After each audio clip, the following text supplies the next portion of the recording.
If this climb is on your radar, I highly suggest doing it. It is absolutely one of the best. My name's Dana. I live in Montrose, Colorado. I've been climbing for about 50 years now, and so I'm getting to the age where I'm looking for those fun, moderate climbs, and this happens to be one of them, and it's really special. It's a great climb. So what I'm going to do is we'll watch a video pitch by pitch first, and then I'll give you all the details, not just abouts, but like, you know, the coordinates for where you park. And we'll have a discussion about this infamous Tyrolean traverse, which is spectacular. So let's take a look. I'll be back in a minute.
pretty fun little climb, isn't it?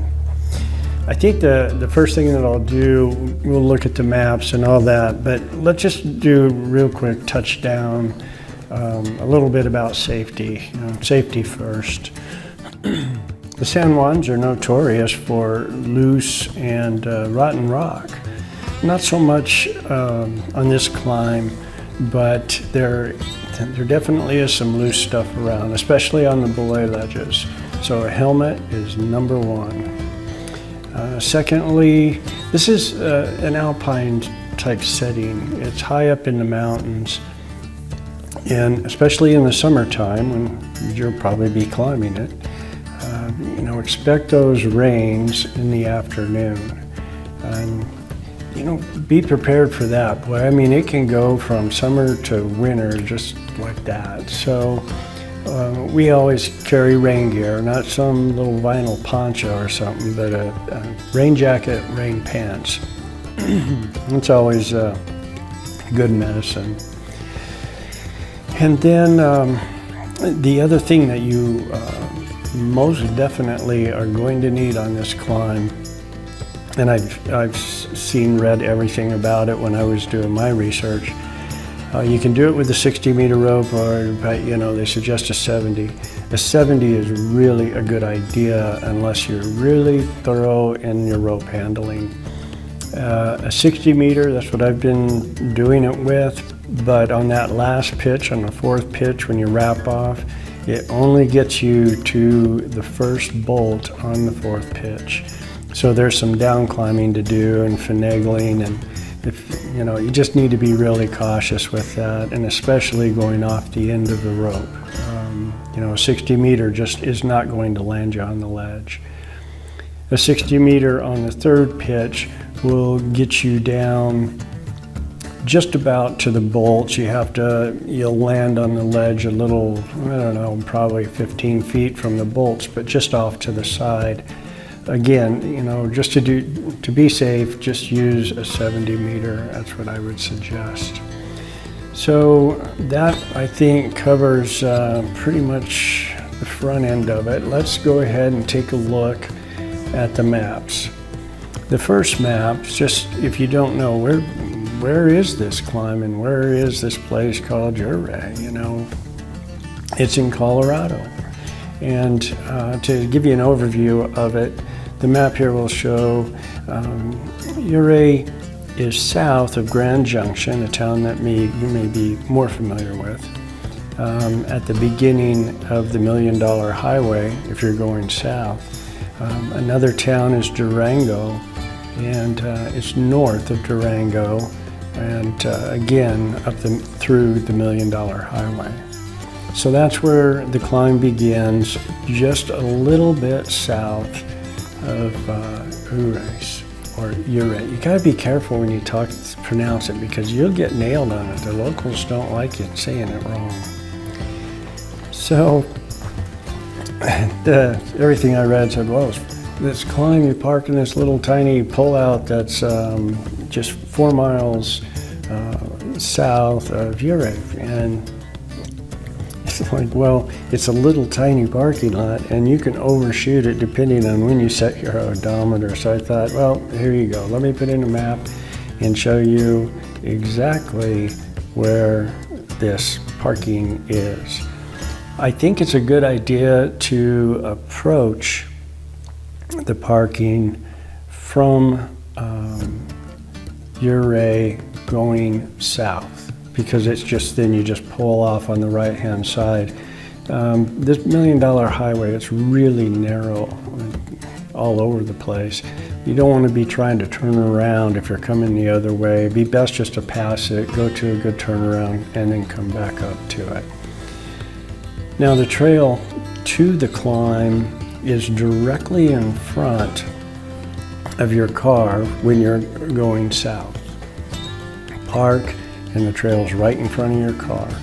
And the trail is dead obvious, really hard to miss. So you go down that trail, and it takes you through the trees and stuff, and then there's a fixed line, a rope with knots in it that you go down, and that lands you right at the beginning of the Tyrolean Traverse. We'll talk more about the Tyrolean Traverse later because there's some things you might want to know about that.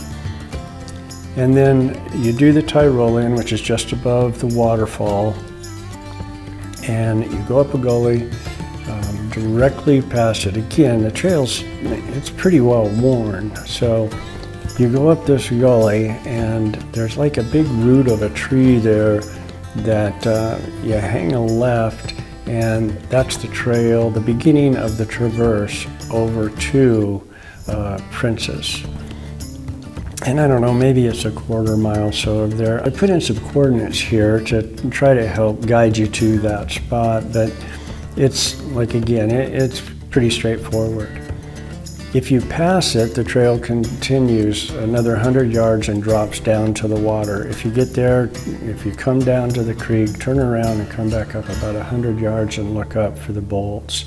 They're pretty obvious. Okay, so now we'll take a look at the route description. Let me get my ducks in a row here and I'll be right back. Okay, all right, let's take a look at the Topo. Fortunately, when I was there, a couple climbers came up after we had come down and started up, and I captured, you have to look really close because they're really small. I read somewhere that if you're a gym climber, you're a sport climber, this is a great, sport climb to get, cut your teeth on a multi-pitch climb. And yeah, that probably is true. One thing for sure though, the bolts, unlike a sport climb, especially on the first 3 pitches, they're not close together. They're not 6 or 7 feet. They're pretty run out. However, all of the hard moves are protected with the bolt. Easy climbing in between, but if you're going up there expecting a sport route, you won't have that experience until the 4th pitch, the crux pitch. It is really well protected and it's just a blast. So anyway, other than that, it's real straightforward. And again, from the top, it's so beautiful from the top. The background of the highway and the canyon is just awesome. So that's about it on the climb that I can think of. So I'll be back in a minute and we'll talk about this infamous Tyrolean Traverse. Okay, the Tyrolean. Here's the 4th pitch is most definitely the highlight of the climb. But then again, some may argue it's this Tyrolean Traverse. I went and dug out my old pulleys that I used to haul bags with in Yosemite, and this makes it so much easier. So the length you want is about, I don't know, maybe about draw length. You clip it around the rope, about this bar.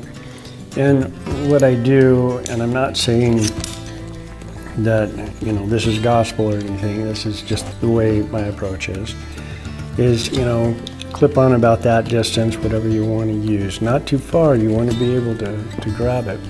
And then I use a second one on the next best line, and I keep it pretty slack so there's really not much tension on it. And also use the newer, more slacked line that hangs lower. What that allows you to do, which you can see here, is basically slide almost all the way across. And when you get to the other side, your feet actually touch the boulder. You stand up, unclip real easy. Now coming back the other way, you kind of have to pull yourself over a little bit, but again, you'll land on the boulder real quick. Now, this is super exciting when the water is high, like in the springtime, man. It's just roaring over that waterfall, and it's just the noise and everything. It's just a wonderful experience.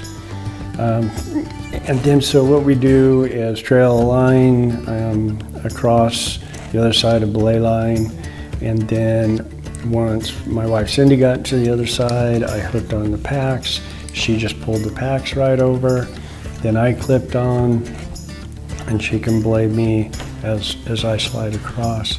So it's a really super cool experience. Again, pulleys make it really nice. They come all different shapes and sizes. We got little ones, bigger ones, and so anything's better than nothing. But you can do it with a single carabiner. A locking carabiner, of course, would be best.